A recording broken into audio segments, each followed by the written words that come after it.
The Tambora project was a research and development program undertaken during the early 21st century to produce the first tectonic weapons.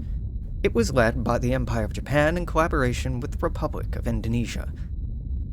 First defined in the 1990s by Soviet scientists, quote, a tectonic or seismic weapon would be the use of accumulated tectonic energy of the Earth's deeper layers to induce a destructive earthquake, end quote.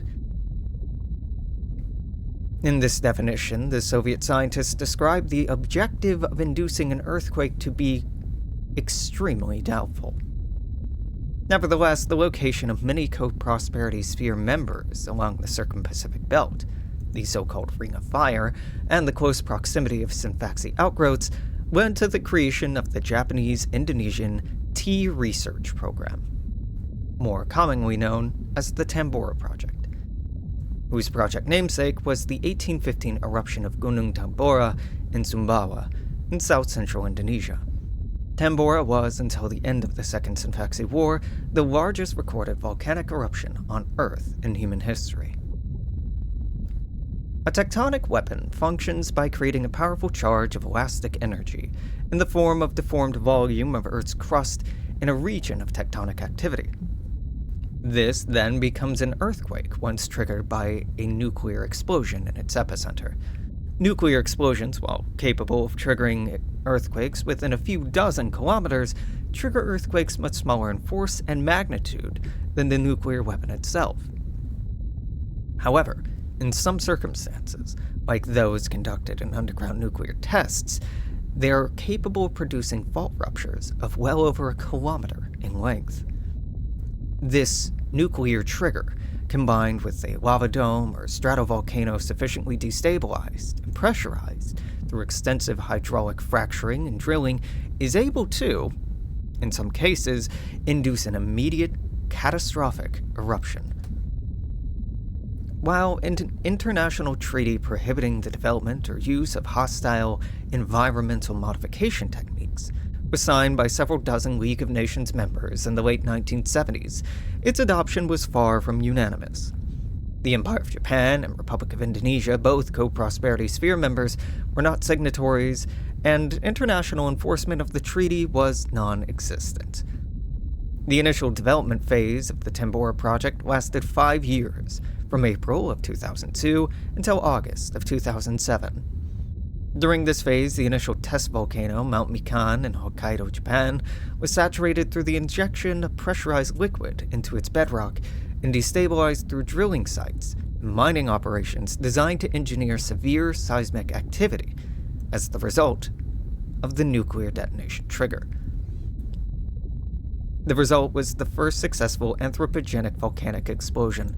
Hundreds of square kilometers were reduced to wasteland, with ash from the eruption carried to almost 500 kilometers away. As Synfaxi outgrowths continued to accelerate in their expansion over the course of the 21st and 22nd centuries, members of the co-prosperity sphere would utilize tectonic weapons in their scorched earth efforts. Dozens of successful tectonic weapons were deployed across tropical Indonesian and Philippine islands, temporarily denying their use by Synfaxi outgrowths. Famously, tectonic weapons would be utilized in Europe by the Italian National Institute of Geophysics and Volcanology, simultaneously at Mount Etna, Stromboli, and Volcano.